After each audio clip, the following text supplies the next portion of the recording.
Thank you for tuning in to the Afternoon Pint. This episode is sponsored by Camilla Najat of Exit Realty, Strategy Up Business Consultants, and ISS Atlantic Security Guard Services. Enjoy the show. We can circle back to it. That's a great way to start the show. Okay, so we usually started with a cheers. Welcome to the afternoon. Yeah, Mike. so You cheers. introduce yourself on this show, okay? So cheers. Cheers. Hi, my name's Murphy, like the beer. Steve. Steve, nice to meet you, Steve. Nice to meet you as well. Cheers. You're Mr. Guinness, I'm Mr. Murphy over There here. we go. There we go, I'm yes. Mr. Murphy today, too. Yes. So we're here with Steve Murphy. Can't have too many Murphys. No. Well, you can't have too many Murphys, actually. There you go. I mean, sure. I mean, pints of Murphys. Yeah. Pints Well, of that Murphy. depends. We can test the limits. Now Murphy's used to be a super popular stout, and that's kind Well, of it used to be. yeah. It's not like the top anymore. I mean, it's I think No, it isn't. But in Ireland, you know, in the west and the southwest of Ireland, Murphy's is the most popular stout. Still is, It yeah? is the number 2 stout in Ireland. In this glass, it's worn off the back, but it has a big 2 on it. It says we're number 2, but we're really? not bitter Oh, because Murphy's is a little less sweeter, It is, bitter. lighter. yes. Yeah. Yeah. Yeah. that's true. Here I am telling the pint guys about the pints, but anyway. That's fine. That's awesome. We were told this is your favorite pint, so Well, Murphy's is my favorite pint. Yeah. I like the other stuff too. The Guinness. you have the Guinness, so it's pretty good. Yeah. So I actually have a non-alcohol Guinness and an alcohol Guinness here that I'm balancing. Yeah, I'm trying to figure out the point of non-alcohol Guinness, which is pretty good, by the way. It tastes just like it. It's I pretty mean, good, you yeah. know, and if you're driving, if you want to be safe, then have one beer, and then you're gonna have a non-fun beer, But right? cheers to that. Yeah, exactly. It is, yeah, it is, you got to be responsible. Although I don't think it's doing what you think it's doing there, Mike, and that's counteracting. I don't think it does that. If I had to drink 3 of those, the non-alcohols to 1 Oh, is that what it alcohol is? for them to counteract chemically. It's not an antidote. Where's your question board there? Question board. Oh, we have a question board here for you. It's on the phone. Yeah, we're going to go through a bunch of things here, but we do one thing that we have a running theme is at the end we actually do kind of like 10 rapid fire questions. So we'll get to that eventually, but until that time, we're going to kind of talk to you about your life. Sure. You're the. Can we pause for 1 second? Yeah, absolutely. Because we're at the Old Triangle. Did we say that already? We didn't say that. We We're were at the Old Triangle. So, this is the start. You are season 3 premiere. You are. Yeah. So Yeah. thank you. Episode 90, season 3. Listeners, thank you if you're still listening. Yes. And new listeners, welcome. Yes, welcome. Catch up. Welcome to season 3. We have lots of episodes now. 90th episode, too. 90th, yeah. Yeah. So sorry, my friend. Here you go. And we have lots of random questions and stuff to ask you. I have a question for you right off the bat before we get into this. I was looking for your audiobook, and when is that coming out? You would have to talk to the publisher.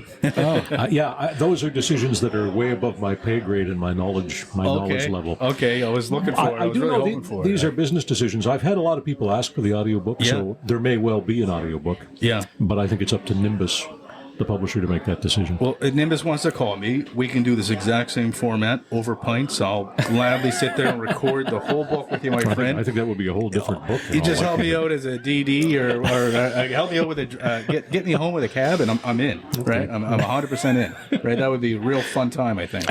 Yeah, I don't think he wants his book being slurred with slurred speech. I was going to say fun might not be the word I'd choose for it. It might be a little dangerous. Yeah, the best That's all right. best audiobook of all time, I think. I'd listen to it. Yeah. So yeah, in all seriousness, we've had a lot of rumblings of it here, but you know what, Steve? We're really, really grateful that you decided to spend some time with us. Happy to do it. You are definitely a legend in these parts. Big time. It's all the interviews that you've gone through. You've been a staple up until you retired 3 years ago. You've been a staple in this home. Thank you. I've watched you since I was a kid. Same. I appreciate You that. know, So, my mother had the TV on every day, and I'd hear your voice every day. Well, 5 clearly, o'clock you growing up. come from very good people. No, I appreciate that very much. Thank you. Yeah, 100%. So it's good to interview the interviewer. Yeah, I don't like that, by the way. I'd far rather ask questions than answer them. Yeah, Yeah, me too. fair enough. I guess if you went on that side of the mic, I guess for a long time, but. Yeah, I mean we can dive into it. We get a bunch of questions.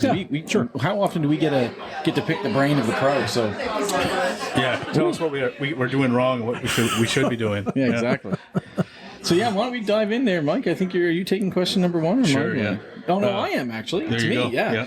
So what's the biggest misconception that people have about interviewing, and how do you overcome it? Misconception on interviewing. It's a good question. I think there are a lot of misconceptions about interviewing.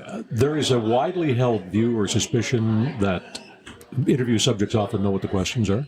Yeah. Which perhaps with some interviewers they do. They never did with me. I don't know what your questions are. That's right, yeah. No, 100%. I wouldn't want to know what your questions were, frankly. Awesome. I think it's better if it's a spontaneous exchange of ideas. But I think a lot of people suspect that the guests probably know what they're going to be asked and have time to prepare based on a list of questions. That's something that, as a journalist, I'd be completely against. I do know it does happen in other platforms that maybe are non-journalistic, and that's quite okay.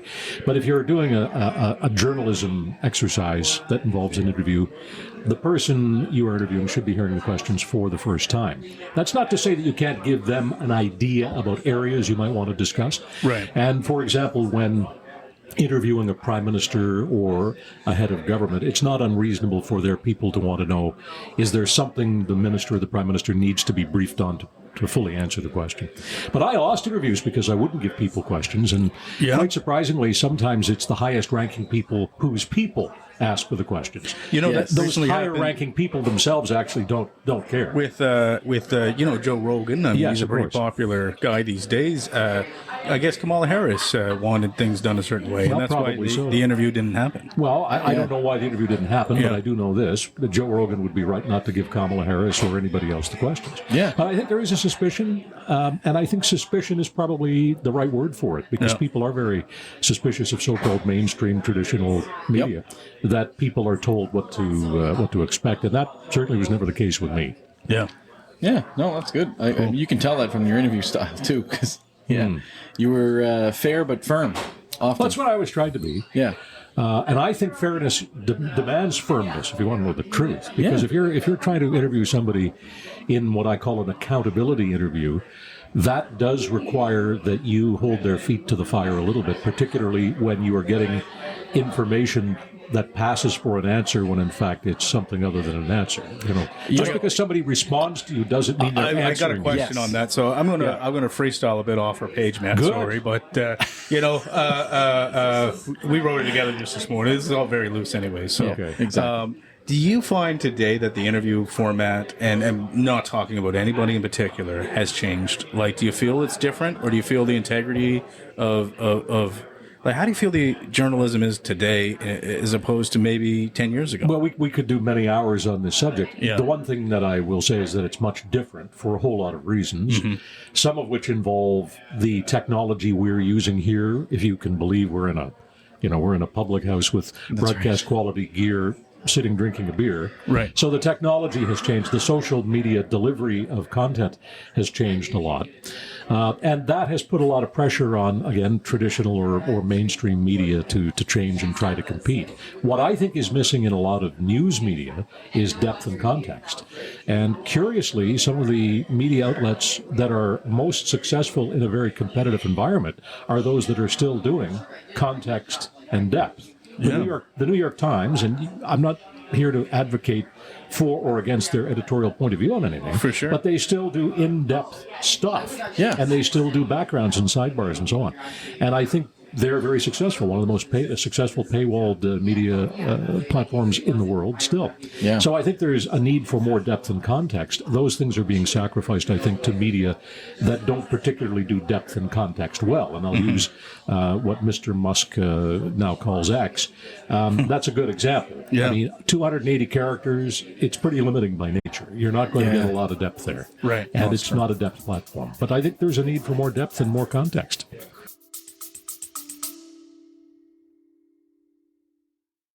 This episode is brought to you by Camilla Najat with Exit Realty Metro. Camilla Najat is an experienced real estate agent who prides herself in finding the perfect home for her clients. Camilla can help you with a comparative market analysis to help determine the value of your home if you're planning on selling, or help you determine the going rate for the neighborhood you're moving into. She can also work with you at your pace. You can reach Camilla by calling 902-880-8429 or email camilla@exitmetro.ca. Also, you can find her on Facebook at Camilla Najat, Exit Realty Metro.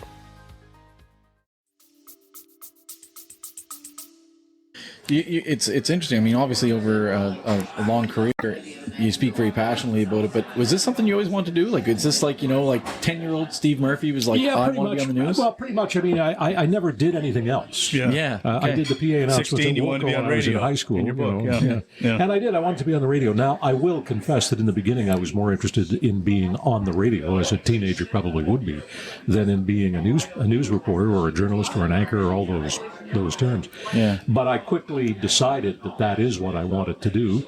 And on those occasions when I strayed away from what I call the news business, and I don't want to get into the nuanced differences between the news business and journalism, but there are some differences. Yes. When I strayed away from traditional journalism to doing radio talk shows, for example, I wanted to get back to the more serious side of reporting and interviewing. Not that a radio phone-in show is not capable of doing those things, but it doesn't have to do them, and a lot of days it doesn't do them. Well, your one-on-one interviews, what were they called? Like, you had the interviews kind of, like you were on the couch.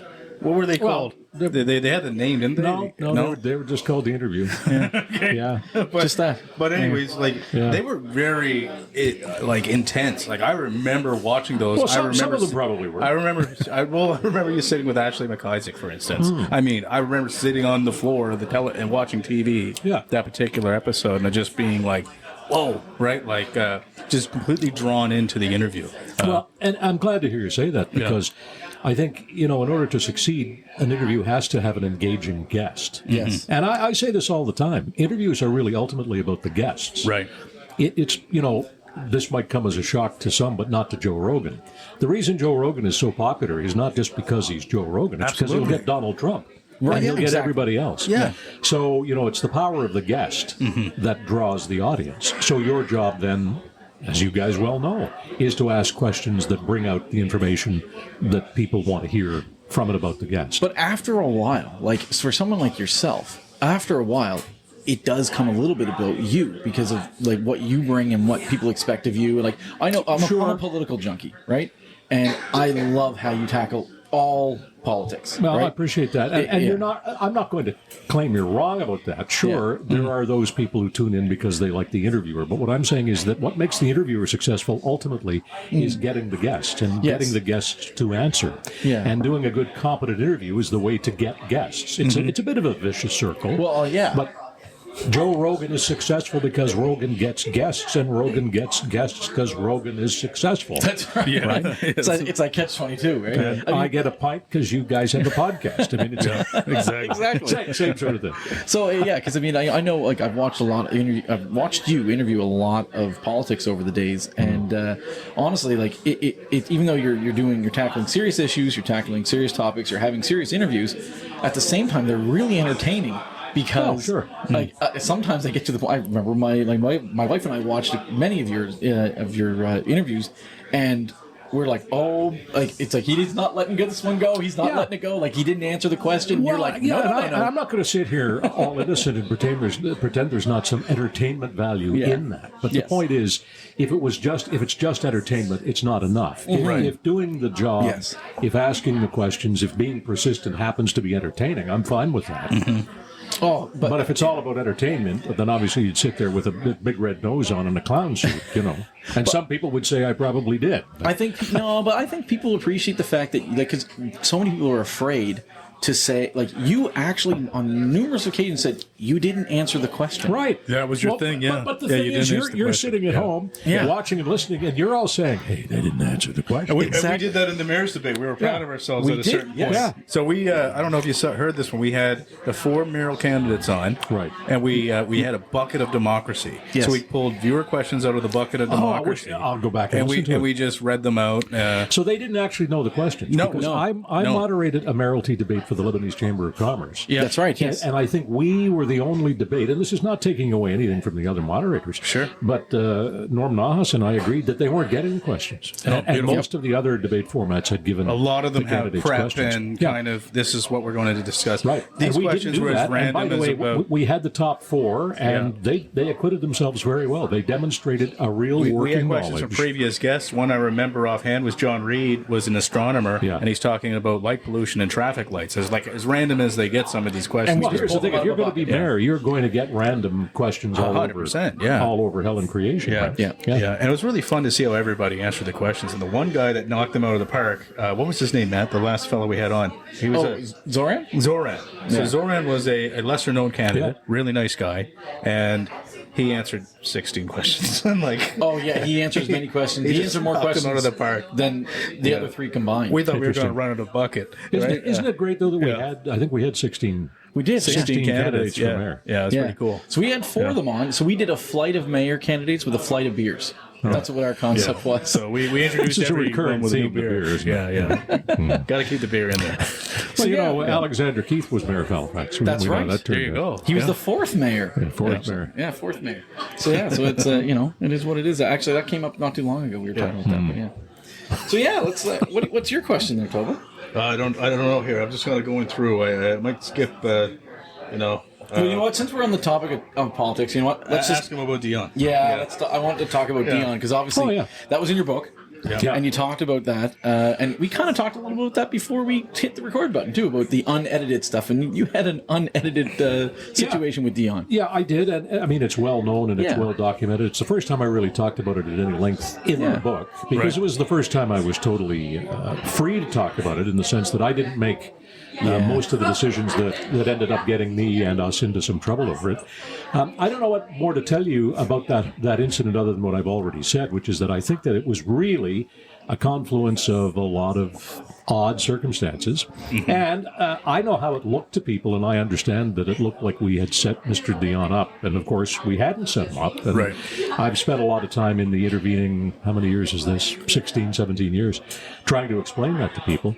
And by this time, I accept that people either accept what I'm saying or they don't. And I'm not here to argue it or debate it. I don't mind explaining it, which I tried to do in the book. And you know what? And even my kind of like understanding of, because I've, like I said, political guy, so I followed that a little bit anyway. Yeah. I mean, to be completely fair to you, I mean, I think, Mr. Dion did that to himself through many interviews. Well, he may have done, but let's be completely clear about this. And to our listeners that might not know what this is, generations, what did he do? Well, what happened? Just Matt, however you guys want to explain it. I'll let Steve kind of explain that particular situation. Because some of our younger listeners might never even heard of this story. Okay, so it was during the election back in 2008 or 2006? 2008, that I was doing a series of interviews with the national party leaders, as I always did. This was the second time I interviewed the Honourable Stéphane Dion over here at what used to be the Delta Barrington. And we started the interview, and for one reason or another, Mr. Dion couldn't answer the first question, and he asked for a restart, something that if I had to do it over again, I probably would not agree to do. Yeah. And something I've done rarely in my career for reasons we can get into. But the point is, after the first restart, then there were multiple restarts, and eventually we got the question off and the interview went ahead and so on. Subsequently, CTV National News made a decision that the outtakes, which were not actually outtakes, they were restarts. Yes. And again, I don't want to get on the head of a pin here to debate language, but there is a nuanced difference. It was decided that Mr. Dion's inability to answer the question was newsworthy, so they played the entire exchange and so on. And CTV, and including myself, as the local anchor and interviewer, we were widely criticized for that decision. For reasons that I understand, particularly if you're a partisan. Yes. The reality, of course, is it wasn't my decision to play that the restarts or the false starts. Why do you think they did that back then? I think they did it because they honestly believed at the highest level, and this was a decision taken by Bob Hurst, who at that time was president of CTV News, that during an election campaign, the people should know exactly what happens. Mm-hmm. And that if Mr. Dion was not able to answer the question, that the public deserved to know that. Because there had been some questions about his fluency in English. That's right. Yeah. I think, in fairness, Mr. Dion is a very bright man, likely a genius. His facility in English at that time was not considered to be particularly good, and perhaps there was some thinking that was illustrated by what happened in the interview. Suffice to say, in the politically charged climate in which we were operating, it soon became a bit of a political football, with some suggesting that CTV, had conspired conspired with the Conservatives Yes. to set up Stéphane Dion, etc., and so on. And, it was subject to Broadcast Standards complaints, Broadcast Standard Council complaints, and CTV was chastised for the decision, and there were questions about the question, and the whole thing is really almost too long to get into here. No, exactly. But that is what happened. Yeah. As to why it happened, as I say, I think it happened because there was an unfortunate confluence of events which led to a lot of misunderstandings. And I think in the end, there was a decision made at the top level of CTV journalistically to broadcast the material. Yeah. And we were left on the local and regional level to explain it. And who knows if somebody from that level of executive level really wanted to have some sort of influence. So I know. I mean, maybe we don't think. Well, but no, I know, and I knew Bob Hurst well, and Yeah. I don't think so. No? I Okay. do think that Bob honestly felt that during an election campaign that a media organization ought not to be seen cleaning up Right. an interview for a man who wanted to be prime minister. And let me also add this. And Yeah.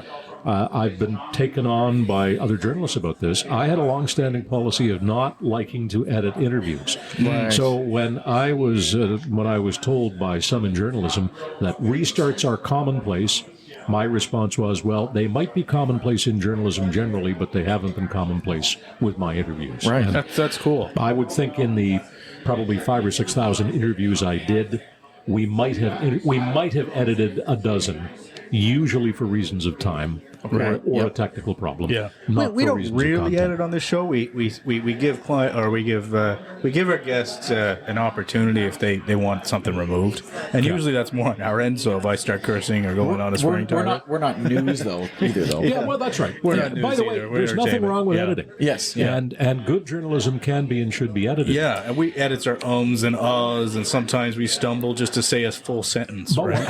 So for We don't an have hour. the same And folks, you should hear the speech. stuff they just cut out that you didn't even hear. When we started doing longer form interviews on CTV News almost 25 years ago, we decided we didn't want them to be edited. We wanted to go in a longer form and let the audience see what actually transpired. That's Right. cool. And I still think that is That's a good probably thing what to brought do. the realism to your interviews. I mean, Maybe. they were fairly grounded. Like they were really fun to watch. Well, here's the thing. Yeah. It puts more pressure on the interviewer as well when you know you can't clean up your own mess. Oh, that's true too. And there were times when I asked a question and wish I could have cleaned it up, but we didn't. Yeah, Yeah. yeah. Well, and all like Well, it's embarrassing to ask a dumb question sometimes too, right? Like But or ask if you a ask question where enough, you're some of them are going to be dumb. Yeah, we're going to ask you a put your lot of dumb place. questions today. Well, there were 4 or 5 you cut out there earlier. But,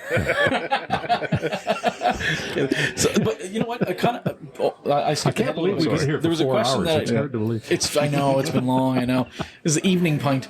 But kind of going back actually to that Dion and like the news thing. I mean, because in your book you actually talk about being like non-biased. Now, everyone have their own personal bias. Oh, yeah, for sure. How do you tackle that, like being non-biased in the news while still having your own bias? Well, that is a great question, Yeah. and the truth is, it is the job of journalists in journalism to set aside whatever their biases may be, their predetermined ideas are, and enter into a somewhat dispassionate exercise about collecting information and opinions. It's a highly imperfect setup. And no intelligent person comes to anything without certain predetermined ideas. So I think it's a goal. You try to set aside your opinions at the door when you walk in. Ask questions. At least I always tried to ask questions that I thought were probably what the listeners or the viewers might be wanting to know, or what should be asked in the public interest. right. yeah. But the point is, the entire process is editorial in the sense that you're deciding what to ask and what not to ask, Yeah. and that itself is a somewhat biased Right, of course. Well, proposition. yeah, so did you ever go into an interview just going like, I'm nailing this guy's ass to the wall? No, I never did, although I had people accuse me of it, and that the Dion was a good example. There were those who believed, and probably still do believe, that the whole idea was to go in and take this man down. Not true. Not And true. there's sometimes where you just might not like a human being, right? Like and then does it get difficult? Well, but again, whether you like or don't like the person you're interviewing is kind of irrelevant. Right. Obviously, it probably does form some part of your approach to an interview or a situation. But I think we strive to be somewhat detached or somewhat balanced. To me, journalism is about being, first of all, be accurate, be fair, and be balanced to the best of your ability. Yeah. But even the most balanced people occasionally fall off the tightrope. 100%. And you can not answer this if you want, but just I'm out of curiosity, just piqued in my brain here. What was probably the most frustrating interview you've ever had to do?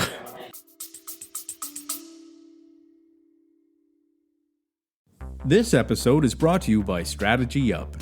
Strategy Up is a business consulting firm led by Mark Zerka, who has over 20 years' experience in building commercial strategies that will up your game, organize your teams, increase your productivity, and grow your business. Whether you're a construction company looking to grow your revenue or a busy restaurant owner just trying to keep the doors open, Strategy Up can help. Strategy Up's boutique-style consultations will help you improve business process across nearly any industry. Being a successful entrepreneur does not mean you have to be an expert in everything. Strategy Up specializes in building a relationship with you. Once pain points in the business are realized, Strategy Up will introduce process and technology that will power up your game to the next level. A successful business requires investment. Your next step towards growth starts now. Email info@mystrategyup.com for a free business discovery call. Up your game with Strategy Up.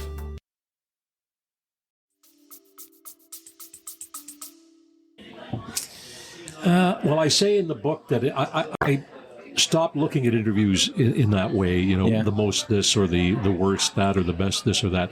I mean, the Dion interview ended up being extremely frustrating because I was asking the same question repeatedly because I wanted Mr. Dion to answer that question. I didn't want to change the question to get an answer. Right. And I was later criticized for asking a question that was grammatically imperfect. And you know what? It probably was according to the rules of grammar. But if you parse any question with enough precision, you'll find something wrong with it. So no, that was frustrating. I'll tell you the interviews that are very frustrating now that I look back on it. And many of my interviews, most of them were live or live to tape, but many were live.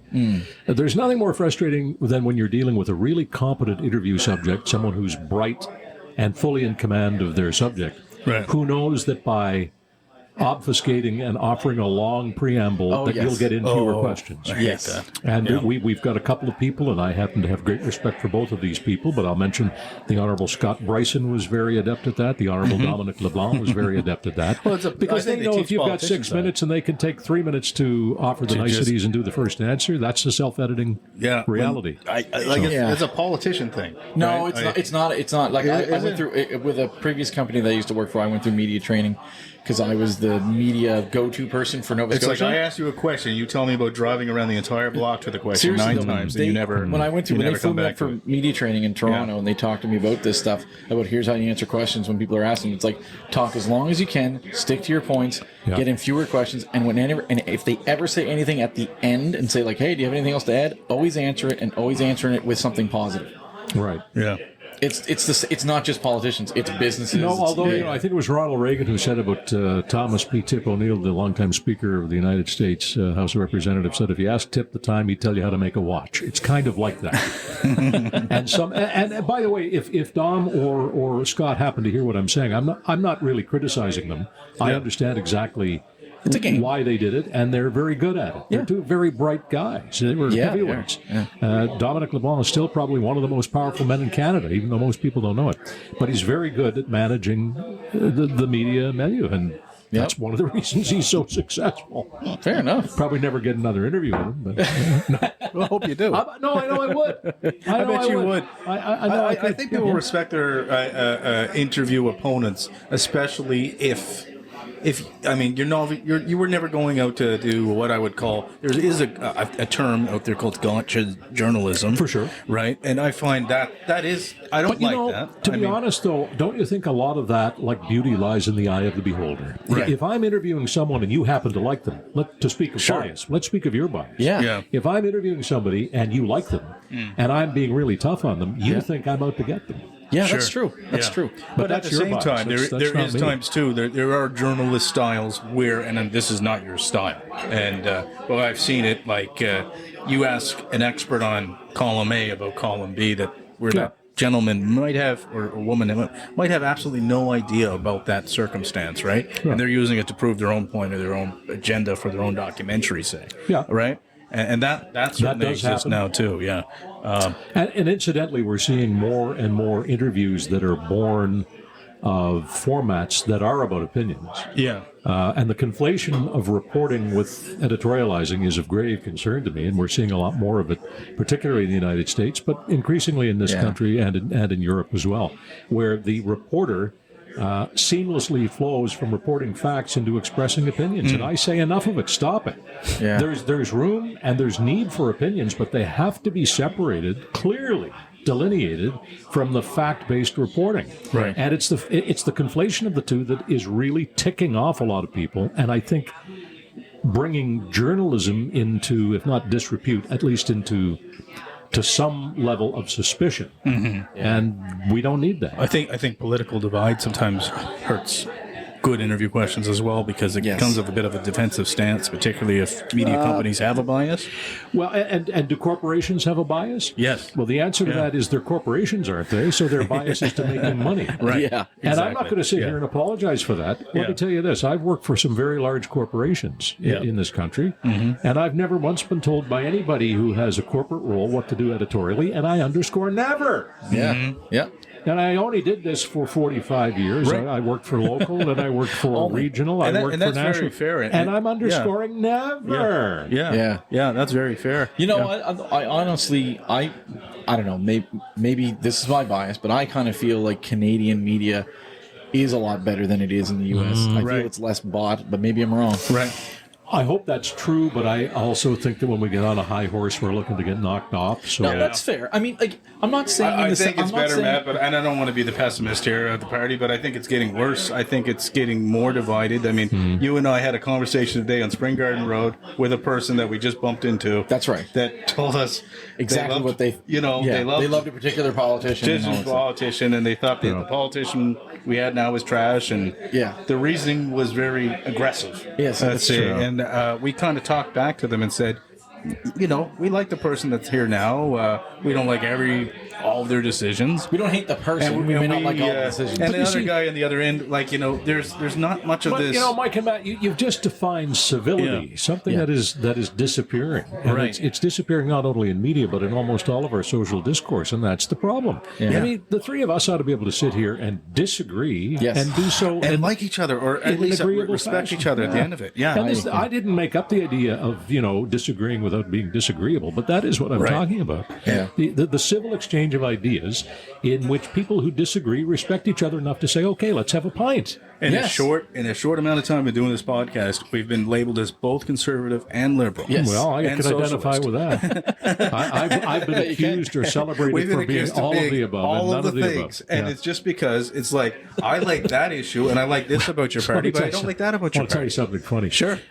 We went through a number of years when Mr. Harper was Prime Minister, when CTV was being described as conservative television. That's right. I remember, yeah. And I also worked for remember CTV long enough to remember when Chrétien was in power, when people said CTV was Chrétien television. So, Yeah.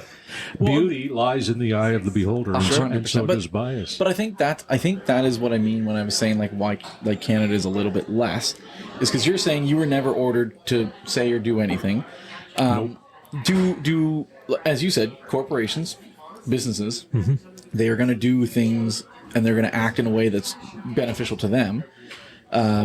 And their shareholders, right? And their shareholders, of course. Yeah. Now, that being said, though, we all have our bias, but I mean, there's just too much out there about what happens in the U.S. and their media. But the guy Rupert Murdoch coming down and saying, "Do this," kind of thing. Well, there's no doubt about that. Do you have any doubt that Elon Musk is dictating content on X? 100%. 100%. Yeah. Okay. Well, Why he's do I worth see him all the time on there the platform. Yeah, So he what's owns that? it. Yeah. I see him every time I turn on X. He's the first guy I don't see. follow him, but I can't unfollow him. Mandatory followers. 1 billion followers. Exactly. Yeah.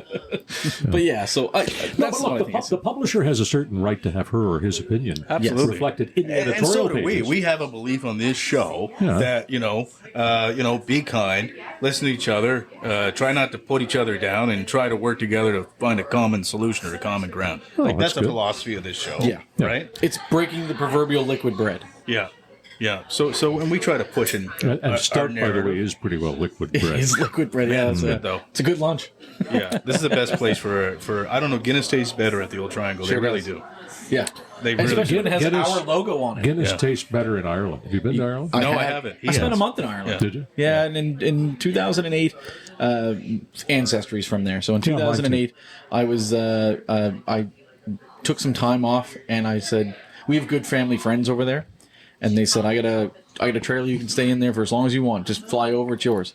And I went over there for the whole month of May in 2008. Nice. Drank Guinness every day. It yeah. tastes better over there. It does taste better over there. It's true. No doubt about it. I met try a it. guy when we were over in June, and I ran into a fellow in a pub, and he said, when you get to Belfast, go to Biddle's. It's the best pint of Guinness you've ever had. And of course, I've heard this about virtually every bar in Ireland.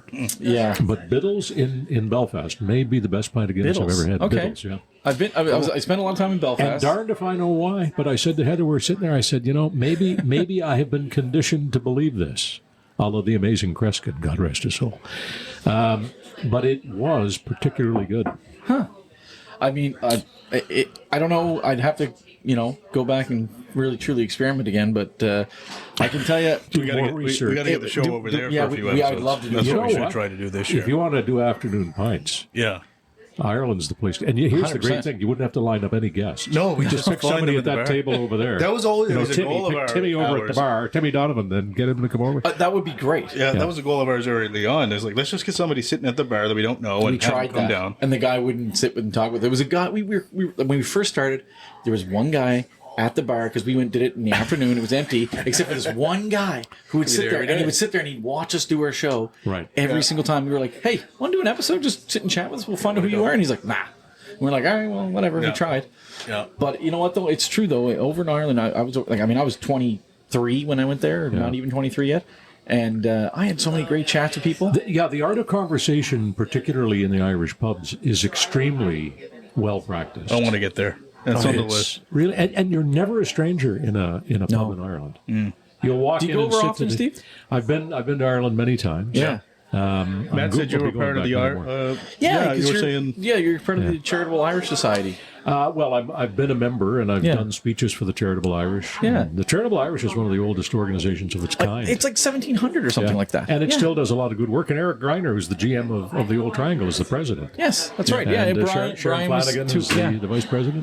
Brian's a board member or something as Yeah, well. and Brian, of course, is the honorary consul of Ireland. And Yes. Brian Doherty has done probably more than, well, he would argue this, but he's probably done more to elevate the Irish presence in Halifax than anybody since Dennis Ryan. And Dennis did a lot in the early days. I had Dennis on the radio when I was doing the radio show a few weeks ago. And Dennis Ryan and Brian Doherty are the two Irish people who've probably done more than anybody I can think of to elevate the Irishness of Halifax. He was an awesome episode last year. Yeah. That was, it was a good listen to that time. one, guys, if you get a Dennis? chance to You go did back Dennis? again. Or Brian? We had Brian on. Brian on. I should include Joe McInnes, too, up at Dirty Nelly's, because Oh, Joe, yes. Joe Yeah. runs a great place up He there. does run a great place. Very nice guy. And I shouldn't say that when I'm sitting in Doherty's place, but I know that they're also friendly rivals. Well, there you go. Yeah, no, they are. Well, yeah. On St. Patrick's Day, neither one of their places have a place to sit. It's a standing room only. They So. probably do for you fellas. Yeah. Oh yeah. Yeah. If we ask nice, maybe. Yeah. Yeah, you know what? I would love to do a St. Patty's Day episode. Be here for the day. Do it live for the whole day. Live for the whole day. Wouldn't Just that be sit in fun? the corner and let everybody come You'd by. have to call that the 5 a.m. pint. They start lining up here.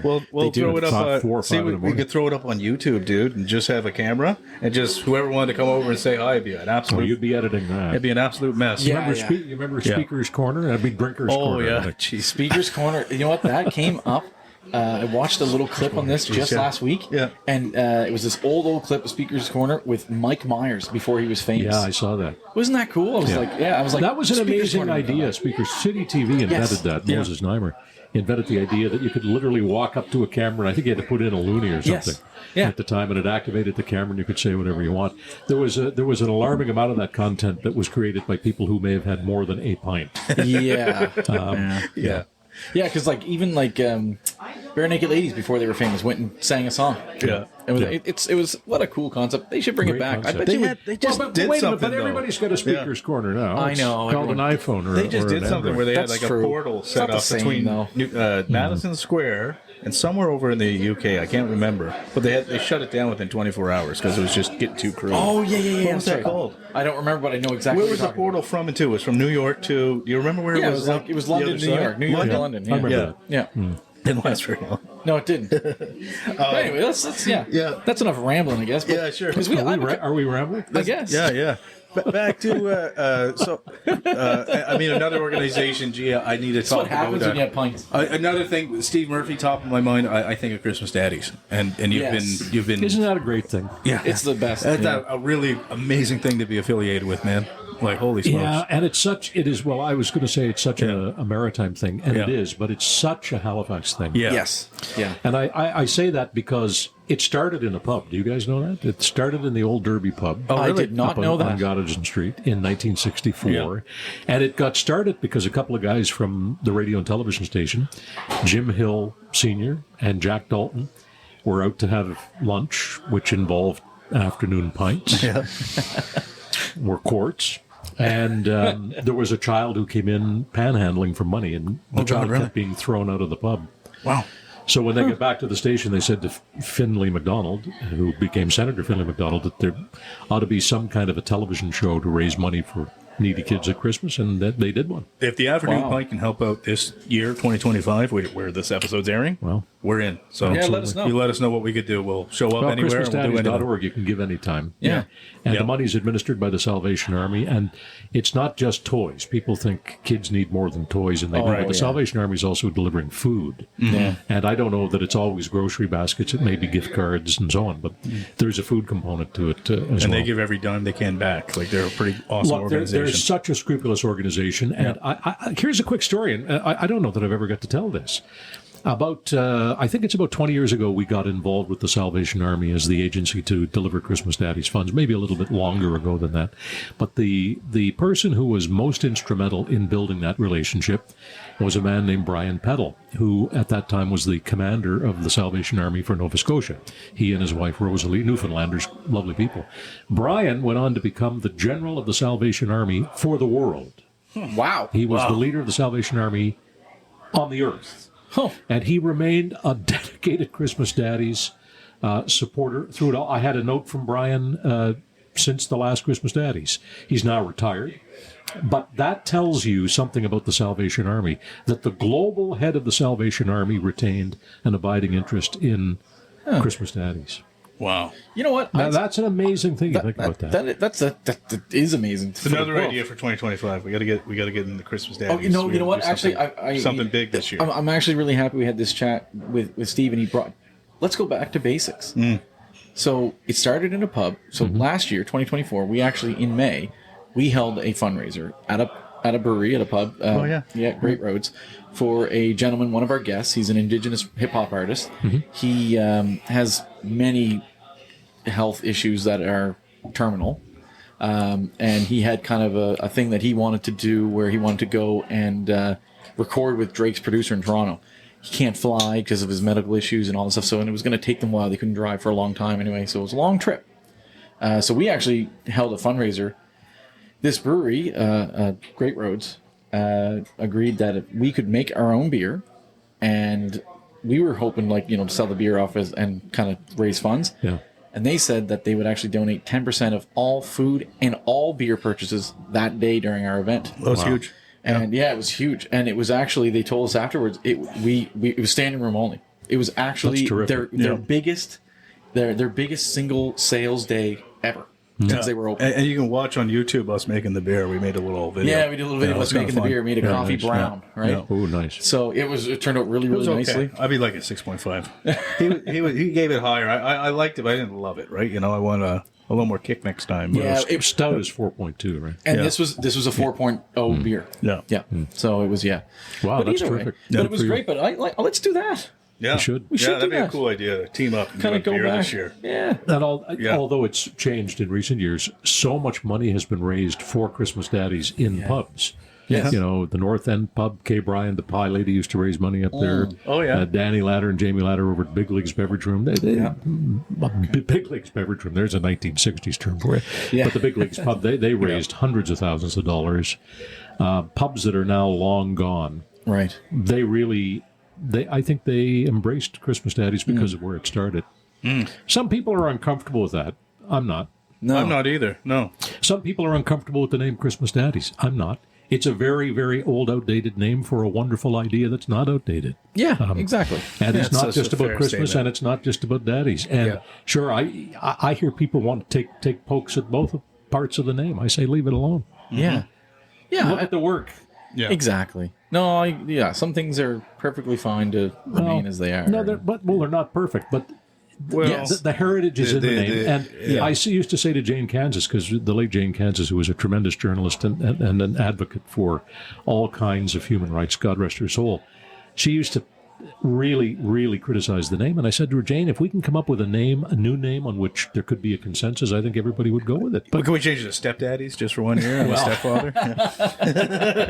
Well, That'd be kind of cool. You're kind of making my point there, in a way, I'm just having fun. which is, okay, we don't maybe think it's a perfect name in the 21st century, so what would be? Yeah. Anyway, it's not just for Christmas, and it's not just daddies. Obviously, it's done a tremendous. It's raised $38 million. That's and incredible. it's still a volunteer effort run by people who work in a 38 television billion. station.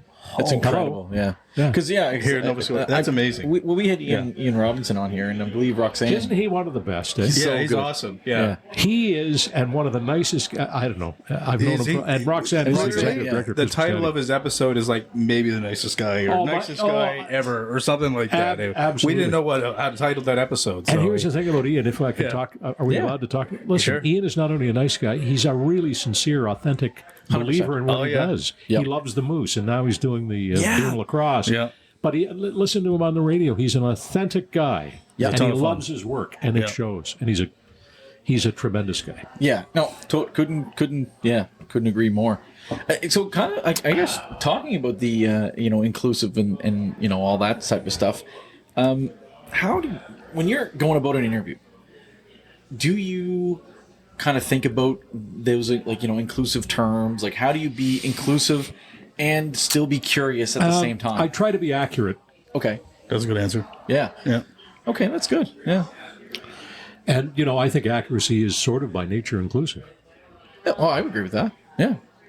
People like to be called what they want to be called, right? I have no problem with that whatsoever. I'm with you. Yeah, I'm with you. No problem with that whatsoever. Yeah.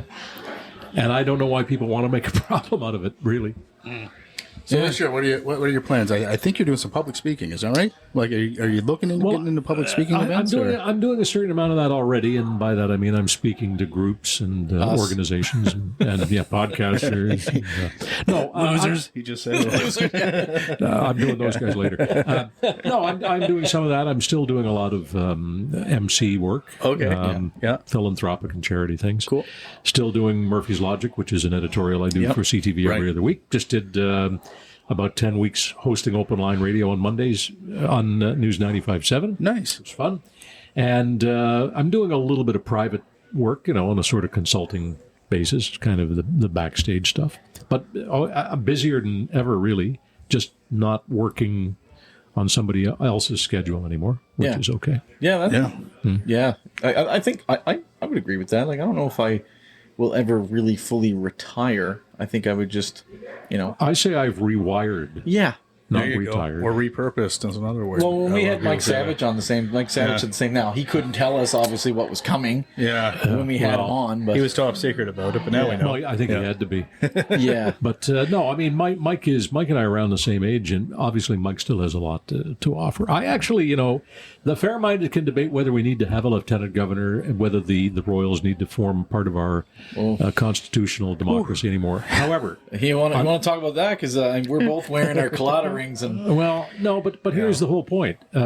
Until we change the system, and I don't know that we can change it, we should respect it and work within it. Fair enough. If we're going to have a lieutenant governor I like that. in this province, I think Mike Savage will be a good lieutenant governor. I would agree with I that. truthfully do. And I know Mike and Darlene well. In fact, I should put it out there that I maintained no sort of strong friendships with any elected officials while I was in the media, but I never denied the friends I had before they became politicians. Fair enough. I've known Mike for a long time. Steve, I'm getting And, a picture of you. I know this is weird, but you got that AP glass with Yeah. that print on the top, and I said, geez, I don't know if Do I'm I going to have get it. I don't want to spill any. No, that's perfect, just like that. But I think Mike and Darlene will be exceptional vice regal people, because I think they are genuinely community involved people, and I think Mike is going to find a way, and in fact, I'm certain he's going to find a way to do something unique with that office. Yep. And I think if we're going to maintain the trappings of the monarchy and the royal system, make sure we have some really good community involved people in those roles, and I think we're going to do that. I couldn't agree more with that. Like I will happily label myself anti-monarchist. See, I wouldn't go that far. No. I think the time is probably right for a Canadian head of state. Agreed. But until we can find a way to execute that constitutionally, we have the head of state we have. Yeah, that's true. And that person happens to be the king of England. Trump again for a second there, head of state there, right? Ooh, that's scary. Well, that's a whole other subject. Yeah. But no, at the moment, it happens to be the king of England, who is also designated to be the king of Canada. Thank you. And again, the fair mind can debate whether Canada needs a king. Mm-hmm. Yes. And I would probably argue we could do without a king, but we do need a head of state. That's true. No, I agree with that. So until we can find another way, a different way, respect what we have, and expect the best from the people we've got. Yeah. Yeah, I agree with that. Expert answers. Steve expert answers from the expert interviewer. We're getting straight Murphy's Law. Are we allowed to drink water here too? Yes, absolutely. I've been mixing it up too. Yeah. Can't It looked like water. I'm not sure. Straight vodka for you. Oh, okay. All right, so we're gonna play our little 10 questions game. This is kind of a silly part of the show, silly and fun. You guys aren't old enough to remember Reach for the Top. Reach for the top. No, fill us in. Okay, so high school sent in teams to answer general interest questions. In Halifax, it was moderated by Jerry Fogarty, who was a tremendous broadcaster. Yeah. And Les Studley was the host of the show. And the short questions were called the Short Snappers. The short snappers. Well, these don't have to be short. They don't have to be short. Okay. So these could be long and introspective. I don't care if you take 2 hours. Okay, so these are they just go from goofy or to they can be short. So these are long and boring. So how we when we had Houston on the show here, what we did with him is we said answer the question or take a sip. If you didn't feel like answering the question, you could have a sip of your beer. We gave him you can get a pass, right? Did the Premier take some sips? He did. On poutines or donairs, these are really silly questions now, like which one's your favorite, right? You think that's silly? Well, that's a pretty silly question. What? I guess it's maybe controversial. What's silly? Poutine or donair? That's not a silly question. No? We asked him. He took a sip. That's What's not your on favorite? here. What's your favorite? We'll get you... So my mother, true story. My mother's people were Acadian, so what we called poutine growing up is not like the poutine that you get today. So describe that for a second for people that don't know Acadian poutine. It's more like almost like a pie, and the crust can be a little dry. It's certainly not covered in gravy and curds. Yeah, I can tell you that. So here's the thing: if I'm going to pick between poutine as we now have it, as fast food, and donair, I'm going with donair. Okay. Why do you say that? Well, because I think neither is a health food, but I think I think donair is an authentic Halifax thing. Yeah. I think that obviously most of us have never had one before 11 o'clock at night.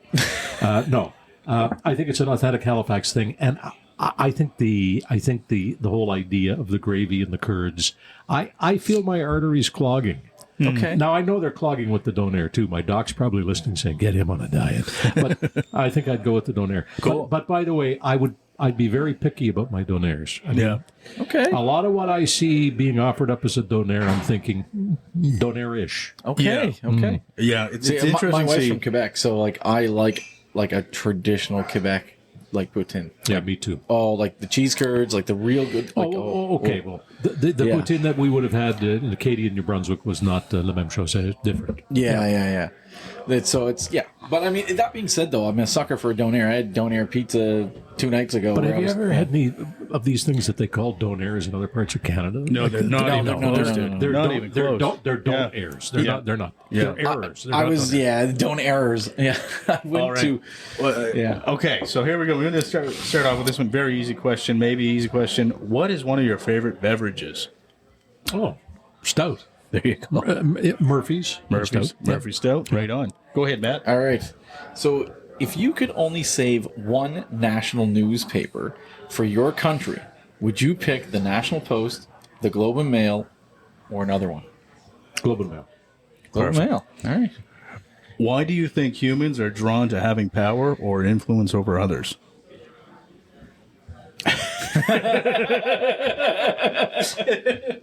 Told you. We like going a little round. Yeah, we're all around. Would you repeat the question? Certainly.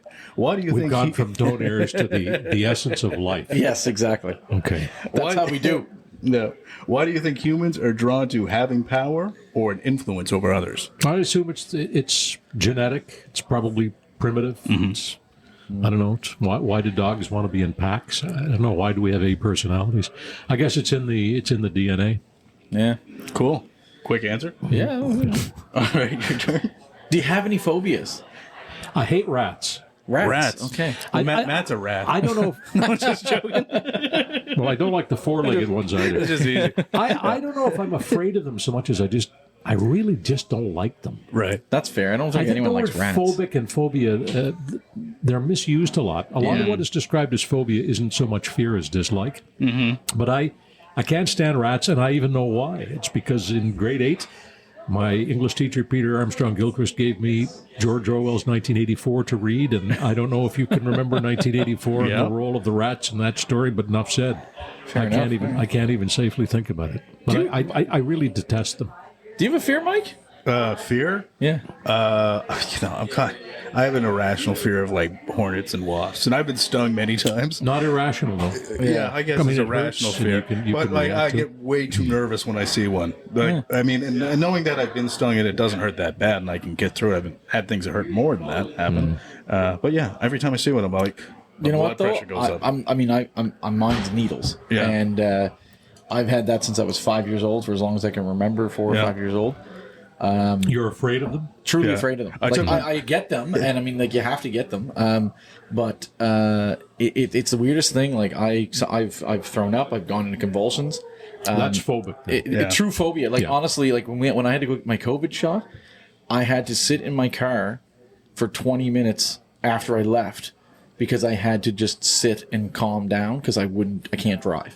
Right. And Well, this is after it's phobic. already done. That's phobic. Yeah. No, I don't phobic. I just maybe it's more of a hate because I took my mother out for a birthday. I remember, and like there was all these hornets around. I just couldn't be outside. I was like, we got to go indoors, Mom. Take her in. Yeah. All right. Next one. So I think you correct me if I'm wrong on this. This was what I thought I read. You interviewed over 5,000 people. Is that correct, or is it closer to another number than that? Or do you know? It would be at least. Yeah, nobody kept track, nobody really including knows, me, yeah. but yeah, the math would have it being well over 5,000. Yeah. Okay, if you could interview just one more person, dead or alive, anyone you wanted, who would you choose? Could be anybody. Could be Gandhi. He'd be a good one. He'd be a good one. Yeah. One person, dead or alive. That's tough. Pick one that pops into mind. Well, but so many are popping into mind, right? Yeah. I always thought, and I'm going to throw out a couple of names before maybe reaching a conclusion.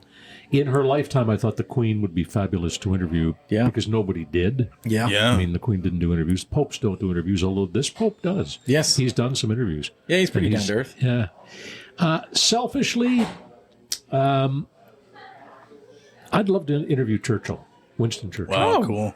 Yeah.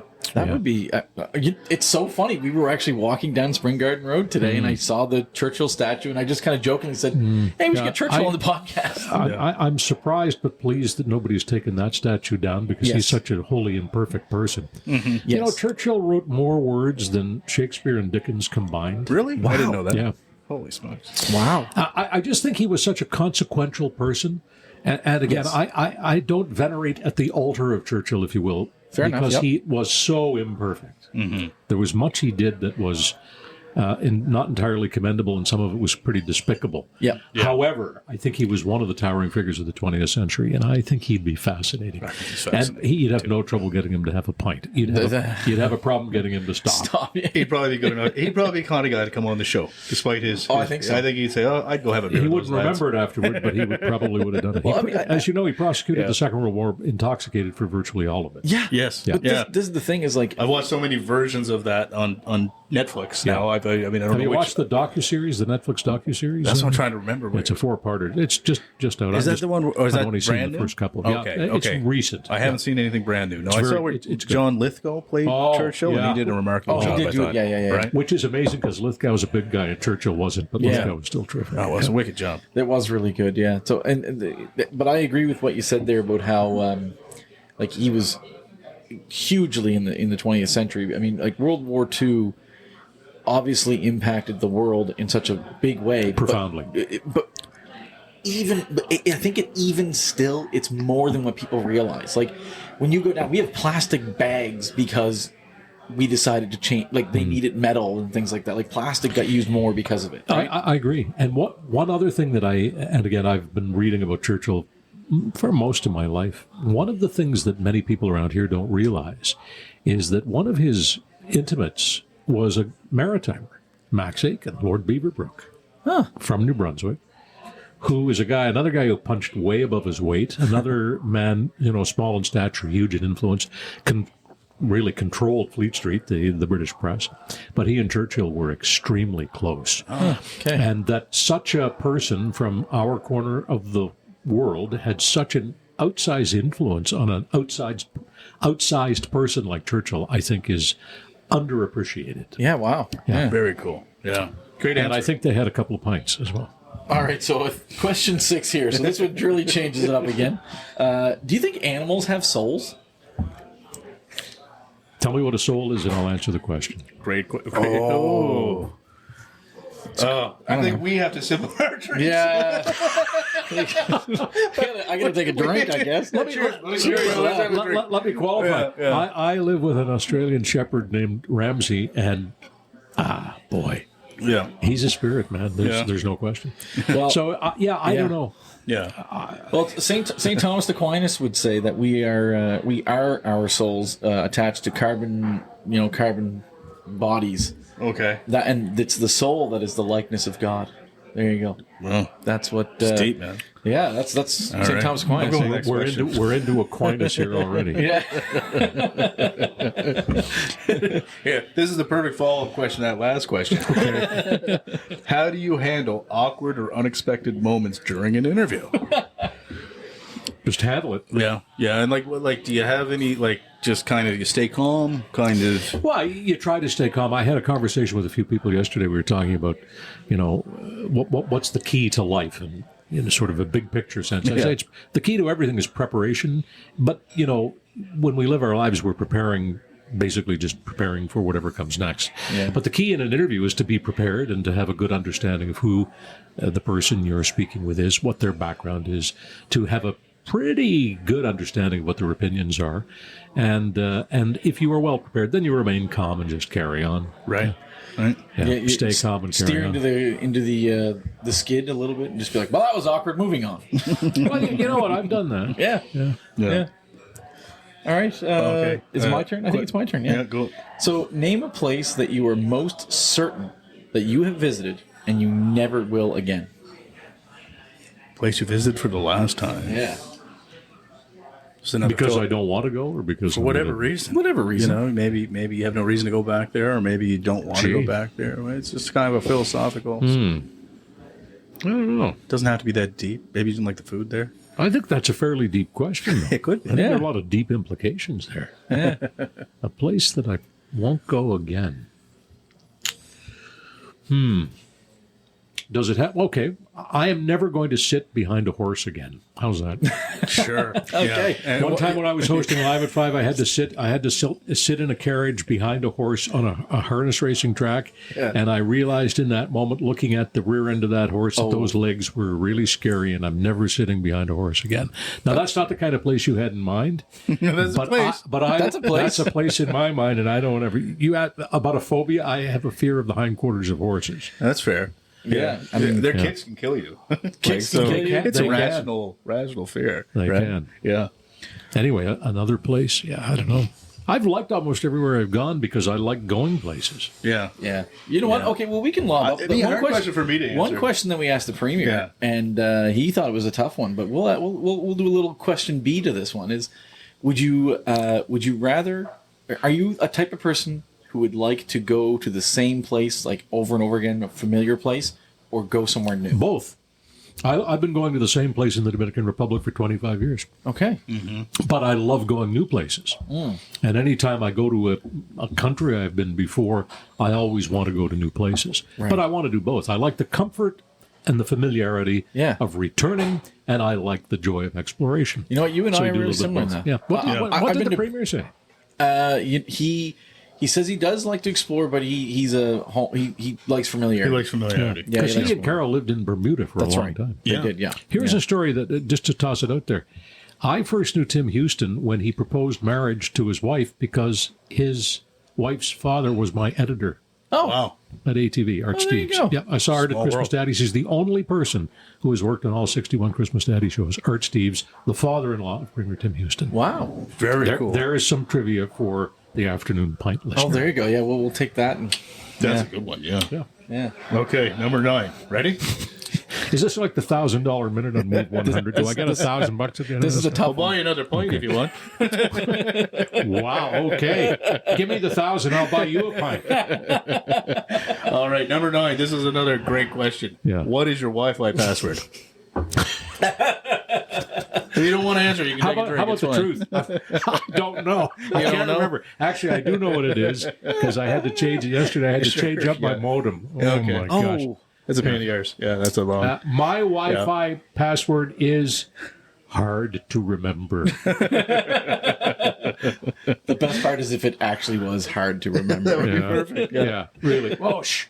So, You weren't supposed to tell anybody. question 10, our last question. So, Yeah. we had a last question. We asked everybody last year that we remembered to do these 10 questions with. We forgot a lot of the times. Yeah. But it was, last year. What was it last year? I It was forget now. what was One thing you can do to make the world a better place. Yeah. Everybody could do to make the world a better place. And almost everybody said be kind, which I thought so it was was a theme. really a great answer. Yeah, I'm not going to go with something quite so broad as be kind, because yes, of course, be kind, treat others as you want to be treated. The golden rule, by the way, is common to virtually every culture that has ever existed on Earth, every religion, every philosophy. I think we need to go beyond that now. I think we need to be civil, more civil, particularly to those and with those with whom we disagree. Yes. Yeah, I That's love not that. being Love kind. No, that's that's true. going further than that. That's Yeah. kind of like the Jesus of Nazareth teaching, love thy enemy. It's Yes. not enough to love your neighbor. There's That's a lot. pretty There's easy. a lot of examples Yes, out there agreed. where some people, or if you're in a political party, maybe you help each other out. You don't have to always agree with everyone and everything, and you can learn so much from people. I And, often say that you don't political agree with. parties aren't sports teams, Yeah. right? Yeah. But they are, right? They are. Should are be though. sports teams, You yeah. know, like They're you know, like just sports if, teams, if yeah. someone is if someone's a Yeah. conservative, a liberal, an NDP, it's not like they're an Eagles fan. So I mean, Right. you can still like them. It's interesting, though, because in this country, until fairly recently, the political parties were more like sports teams than they were like philosophies. Right. Yeah. That happens to be very different right at the Yeah. moment, if you look nationally. Yes. The Liberal Party of Canada and the Conservative Party of Canada are very far apart on Yeah. policy. Yes. And the NDP is somewhere in the middle, I think, trying to figure out, where they are. They seem a little lost in identity to me at this moment. Yeah, I mean, they've been outmaneuvered by the Liberals who become way more I'd like to speak progressive. highly of Claudia Chender, who I hope comes on the show this year. I think she's fantastic. I think she seems like a very brilliant She's a woman. very good political leader. I think she's very decent, smart. Yeah. I think Yeah. Zach Churchill, by the way, Right. to give a shout out to a guy who just announced he's stepping away. Yeah. Another decent human being who, caught in the crossfire Yeah. of politics. You know, I was I like what Tim is doing with this province right now. So I was happy to see the mandate that he received. You That and being- 52% of the people who voted. That's right. Where were the rest of you, by the way? Yeah. The 55% who didn't vote. Unbelievable. Yeah. That's crazy a that many heartbreaker. people didn't vote. It is, yeah. Crazy. We definitely got the get out and vote. We try to champion that.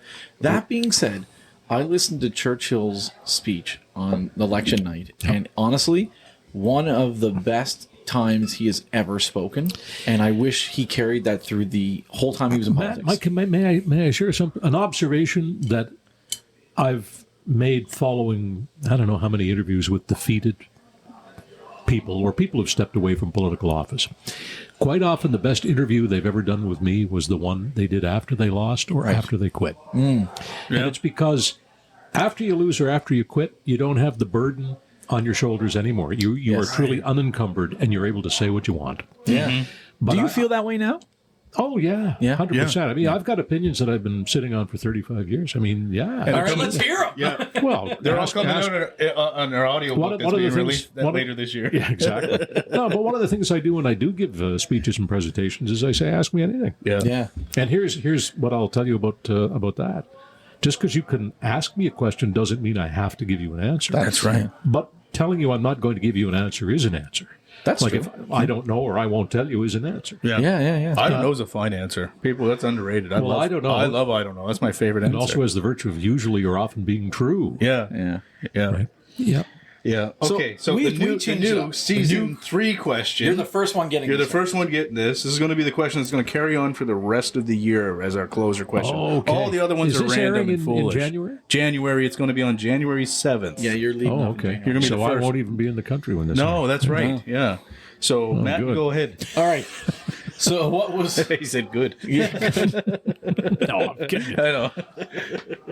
You can get it. We have one person in Russia who listens to us every week. Yeah, there you go. You get all Seriously. around the world. Yeah, we got a Russian fan. We're Shout up out to whoever 48 you are. countries is where we're listened to in 48 countries. Wow. Yeah. So last question was, what was one bit of advice that you've received in your life that you would like to share with others? Tell the truth. Tell the truth. Like it. Okay. Yeah, my father, who's a very, very wise guy, said to me, if you tell the truth, you don't have to worry about who you're telling which lies to.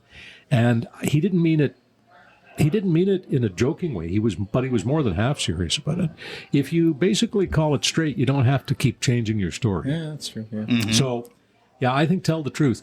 Now, do you sometimes have to put a glove on the hard hand of truth? Yeah, you do, because that's a decent civil thing to do. Right. Fair enough. But basically tell the truth. Yeah. Yeah. It's a great answer. Matt, what would you? Do you have one? Since this is the season opener, you got a bit of life advice that you'd love to share with others that you Oh, received in your jeez. life? All right. Was that what we're doing? I wasn't expecting this. Why not, Jeez. man? Why not? We got a few more minutes here. Yeah. Okay. Yeah. I would. Honestly, for me, I guess I don't know. I'm thinking because I am in a management role, and I always tell people kind of the same thing, but it's act the role that you want to be, and a little bit is that, and also what goes along with it is when make it obvious to everyone else in the room if it's something that you want to do, make it obvious to everyone in the room. That's great. Well, you're defining authenticity in a sense there, aren't you? Right? Yeah. My dad gave me a good one. I think in the last year or so, right? So it's cool getting ones later in life that really sink in. I think I was really mad about something, and he said, "Mike, if it doesn't matter in 20 years, don't worry about it now." Yeah, I like that. And it That's was good just advice. kind of a really cool, when you get upset about those little things, right, that drive you crazy, right? And so it was great advice, Dad, if you're still listening. Yeah, thanks. And One last thing that since we have the expert here, yeah, sure. is there any The expert. is there any advice that you can give us personally?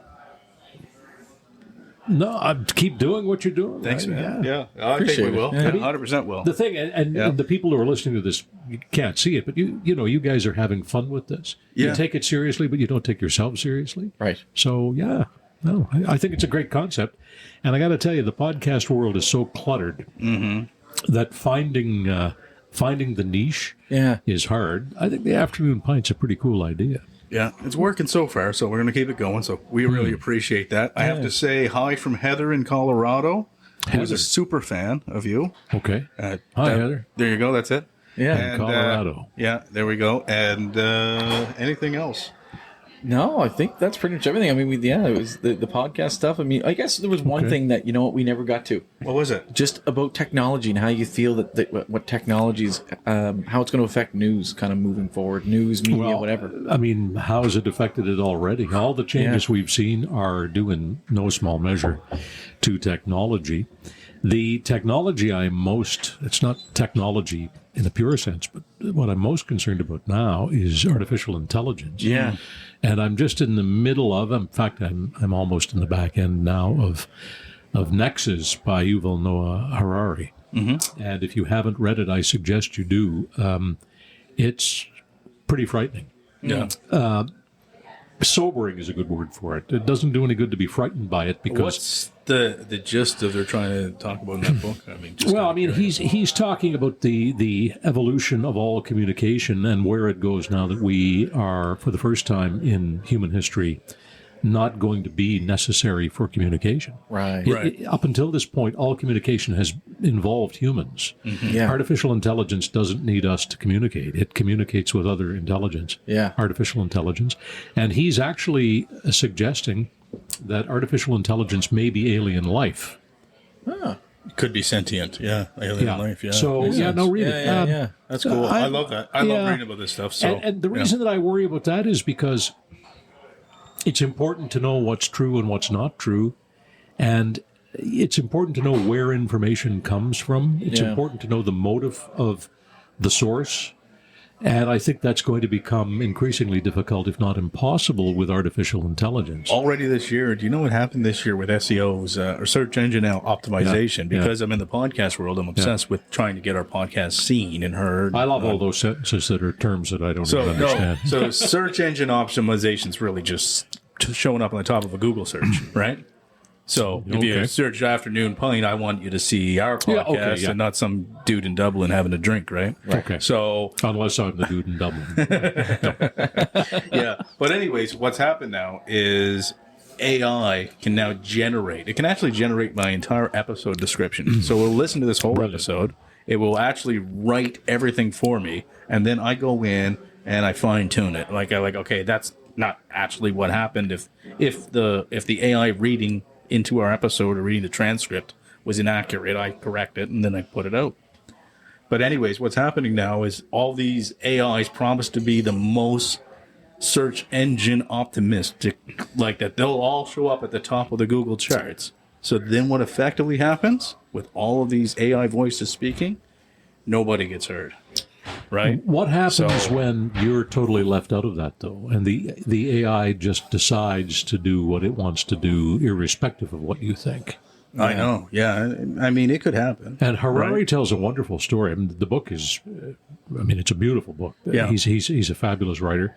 He tells a story about how AI confronted a CAPTCHA, and it was required to identify, all the bicycles in the picture. I know this bit, And of course, the AI can't see the CAPTCHA. So what it did was it pretended to be a visually impaired person, and it asked another human. Good assistance, Yeah. So it's crazy. AI is already devious. So what's that tell you? Mm-hmm. It's not only artificial intelligence, but it's devious in its behavior. So it's becoming more and more like us. Right. Because we are deviant. Yeah, of course, Yeah. So where does that end? I don't know. But he postulates that we may lose control of it. So the good year to put my book out, man. I got a book all about AI taking over the world that I wrote, a fiction book. Did you really? Yeah. I wrote the first 5 chapters of it, and I stopped. So I should probably get back on it. Well, maybe get AI to finish it for you. But you know where I'm going with this. Yeah. This is potentially somewhat frightening stuff. It is. It's one of those things too. What do you do, right? Because I see as a creative, there's a lot of different creative thoughts when you introduce AI. Like one thing is it can kill creativity, right? Like I can say make me a painting of Steve Murphy having a pint into my meta. Can already do it, and it's right there. Yeah. But on the other hand of it, it gives me almost like a I don't want to say this God-like composition. Like if I want to say, write me a screenplay about such and such and such and such and such and such, all of a sudden I've become a screenwriter, a director, and you're none of the above, actually. Exactly, right? I haven't trained to do any of these things. So is this the right time to reveal to all of the people who are listening that this is all a creation of AI and that we're not real people? There were no pints. Shorting out. It could come to that. Yeah. No, it's true. You know what? It's funny that I don't like. It's like I'm in some ways I can see the fear, and then other ways I'm like, I don't know if people ever want to let go of humanity. But they might not have any say over it. Yeah, maybe They might not know what's happening. It might You know both the be old, out. you know the old sayings about Yeah. once the toothpaste is out of the tube. Yes, Right. Well, this genie may be out of the bottle, to use another metaphor. It's installed on our phones now. Like it's built Yeah. into the iPhone now. Yeah, right? and you know the whole idea of Frankenstein may have come true. right. Could be. You or it could can just create be- a monster that you can't control. We may Yeah. have done that. Yeah. I mean, there's another way to look at it. You watch Star Wars? Are you into? You know, I yourself? watched the first time I went to Star Wars, I fell asleep. No, I appreciate Star. I'm more of a Star Trek guy. Okay, cool. But I do know Well, Star in Wars. one and of the newer mythologies. Star Wars shows, I think it's The Mandalorian, they go to a planet where basically the AI just takes care of everything for them and they don't have to do anything. And they're just the laziest, sloppiest human beings of all time, but they're extremely, happy and wealthy. Right? So maybe that version will happen. Let's hope for that. Well, okay. Well, you are an optimistic person, I guess. No, but the danger is that won't happen. Right? Yeah. And that instead of being the masters of the technology, we Right. will be the slaves. Yeah. Yeah. You know what I got from all of this? What? That we need to do another type of podcast where we just go out and have a bunch of beers and we just call it Steve's Opinions. Sure. Okay. And what we do is we get Steve like 6 pints deep. To be continued. Oh no! Listen, it doesn't take when you spend as many years as I did constraining your opinions. Believe me, they're all in there. Yeah. Yeah. They're as I say, they're itching to get out. Well, Steve, you're welcome to come back on the You're show. welcome back anytime. Anytime. No, I appreciate it, guys. And if you got a thought now, or if you want to come close the year out with us, come getting closer to next year, anytime you want, Give my me, friend. why don't we meet here again a year from now and do it all over again? Sounds amazing Just to me. see what happens. Yeah. Because, I can guarantee you, what is today? The date today is the 13th of December, 2024. Yeah, we're recording that. Yeah. Yeah, so this is January 7th, 2025, in the universe in which you're hearing this. I can guarantee you that by the end of 2025, stuff will have happened that we could not possibly have anticipated. Ooh, I like this. Right. We could sit and talk about all those things. Very I like true. it. Yeah. Well, love it. you know what? Cheers. Happy New Year to you, Oh, here's Steve. to that. Cheers to Happy New Year. that. Yeah, we're Yeah, a Happy week New late, Year. but yeah. Great. Thank you very much. Appreciate the hospitality. Appreciate the hospitality at the Triangle. Thank you, Old Triangle. They're the Always. best. You guys are awesome. Cheers. Love the snubs. Yes.